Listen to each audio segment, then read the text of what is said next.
Hello, killer awesome truckers. Can you hear me? I think my hand was covering the mic. How are you doing? It's time for another walk and talk. Remember those? Yeah, sometimes I do them here and there. So man, what's been going on? No, I'm not back in trucking, so. But I do watch trucking videos from time to time, and I came across this fella. Uh, he was working with Swift, and he got fired. They were making claims that he was holding his phone while recording, and he said, "No, I had a GoPro." They're like, "Well, sorry, we just have this policy." And I was, you know what, frickin' Swift. I swear they look for reasons to fire you, really.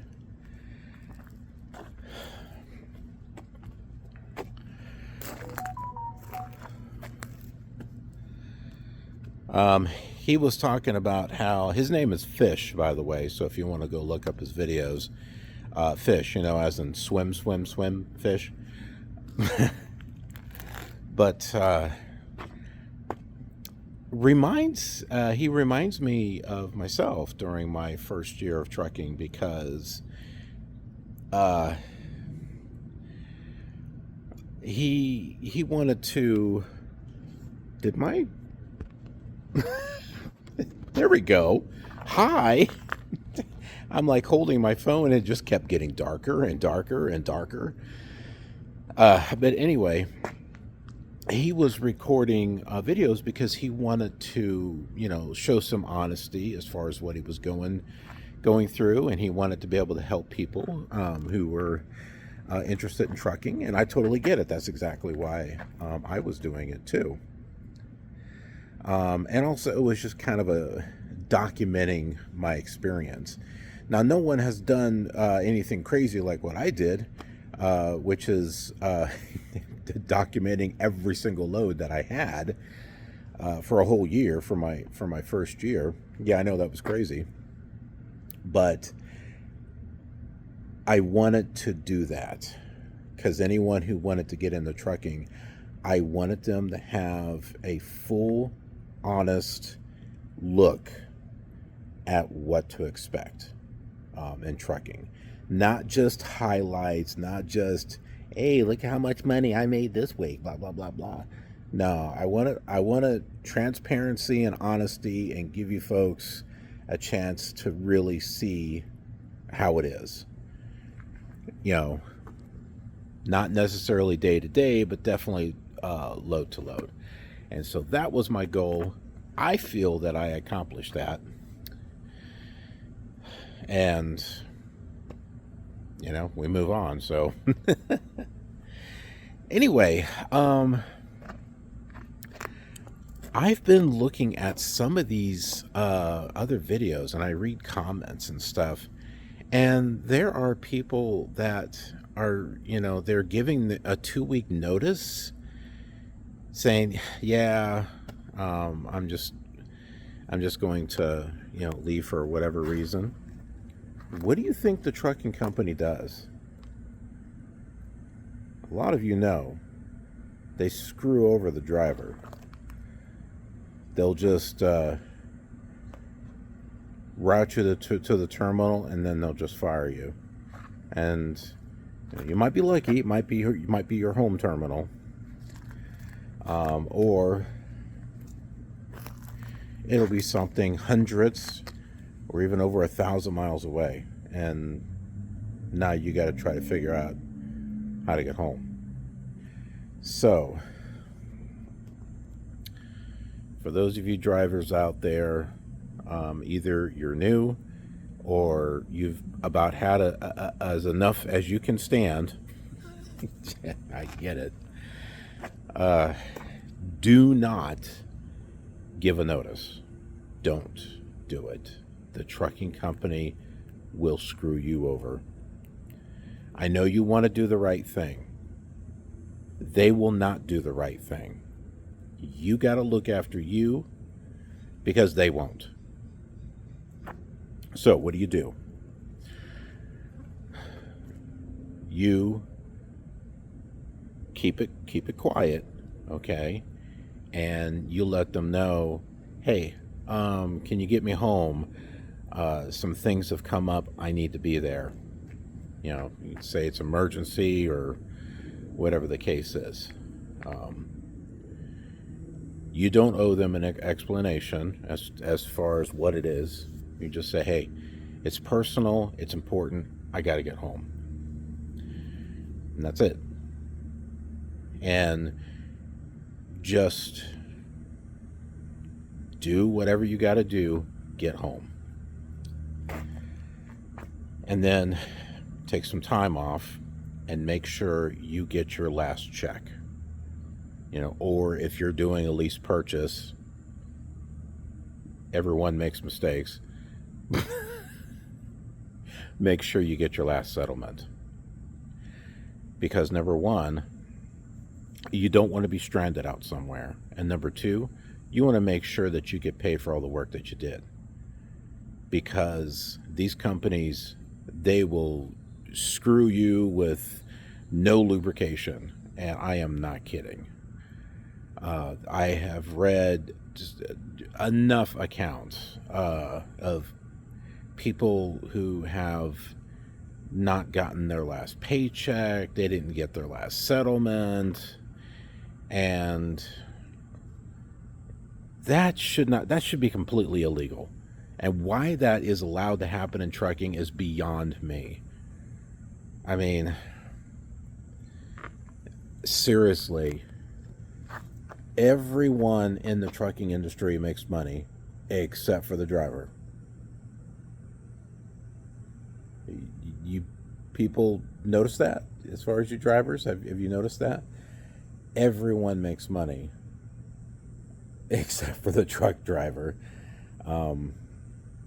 Unless you've been in the industry a while and you know all the tricks of the trade, but even those people are having trouble too.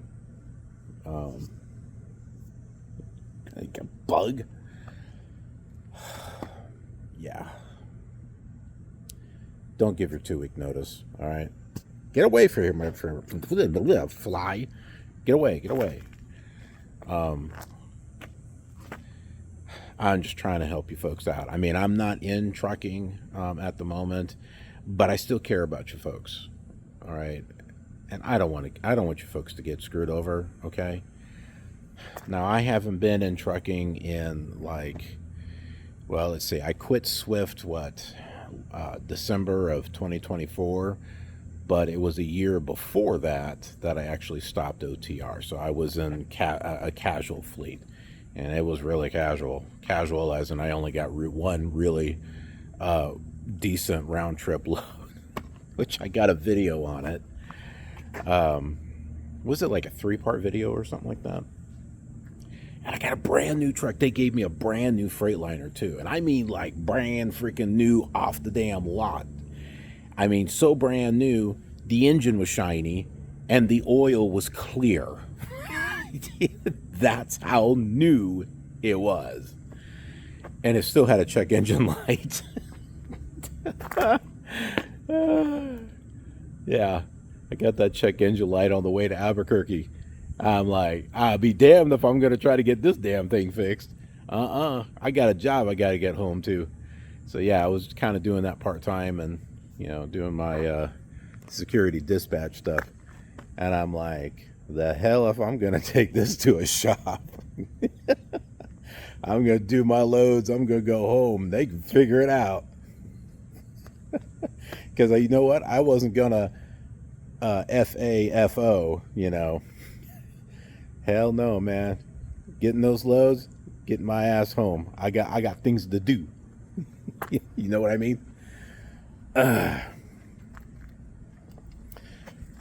Another comment that some stuff that I've seen on Fish's videos is people that make the comment that, if you would focus on driving and not doing YouTube, you might actually do well.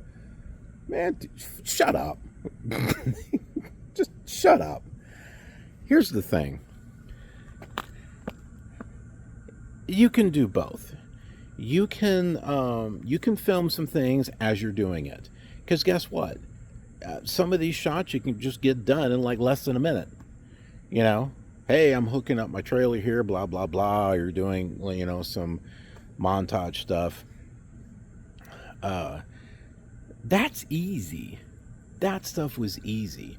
Or when I'm stopped somewhere, and talking about what it is that I'm doing, or I'm at a shipper or receiver and I've got to wait, or I record something really quick. It's like, hey, da da da da da da da. It's 30 seconds long. The time, most of the time, was doing the editing. That's where all the time was at, and I didn't do that until I was actually off duty. But yeah, you know what? Just because you're a driver who hustles and run, just because you have a one-track mind and you can't multitask doesn't mean that someone else can. Okay, or can't, or whatever the word. You know what I'm talking about. The guy is,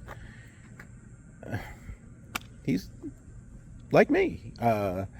I don't know how long he's did YouTube, because I didn't look, but he wanted to help people, and he thought of himself as, someone that wants to entertain and give something to people. And I get that. I totally understand that. And I've been a YouTuber a hell of a lot longer than I was ever a truck driver. So did you not think for like one moment I wasn't going to take advantage of the opportunity to do some videos in regards to the trucking? You're damn right I was. And if I ever get into trucking, I'm going to do it again. Now, I'm not going to do every single load. That'd be crazy. Unless I get into, oh, God forbid, a lease purchase program. That's a whole nother story. In general, I am going to say, don't sign up for a lease purchase program. They are predatory. Okay. Don't go into it thinking, oh man, I'm going to make that money. I'm going to own that truck. No, don't even think that. They are considered never plans. And you don't want to wind up upside down and sideways and everything else in regards to this trucks. Because there are lease operators that are like, I didn't make any money this week. They made enough money to pay for, hope maybe that they're able to pay their truck and insurance and, all that. And really, that is all that the company is interested in. They just kind of want to make sure that you've got enough money to be able to continue to move their freight. They could care less if there's money in your pocket. All right. If it has the possibility of being screwed up and not in your favor, then it's probably going to happen. Now, some of you may be like, well, then why the hell were you thinking of doing a lease purchase? For the experience. And I don't mean the bad experience. Well, it's probably got to be a bad experience. No, it's just to get the experience of seeing what it's like, not as a lease purchase, but just as an owner-operator type of thing, where, either you're using a load board to get loads, or you're getting loads from a planner or a dispatcher, and seeing what all the expenses are, and kind of getting your feet wet a little bit on what it might be like, just to kind of see, I can kind of do this. It's just for the experience, and the plan is not to do it very long, maybe a couple of months, maybe 3 months. But if it gets to the point where you just ain't making money, or if it's, you wind up getting in debt through no fault of your own, okay, And some people are like, well, you just need to run. Well, dude, you can't run if you don't get the loads. All right. I mean, you can run around in circles, you know. You're not going to get money if you don't. Yeah.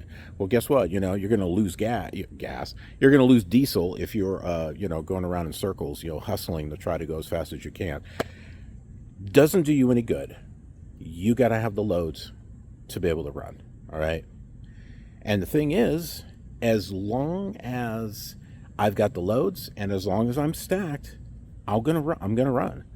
That's how it was during my 6 months, was my first 6 months with Swift, because they had a $1,000 a week guarantee.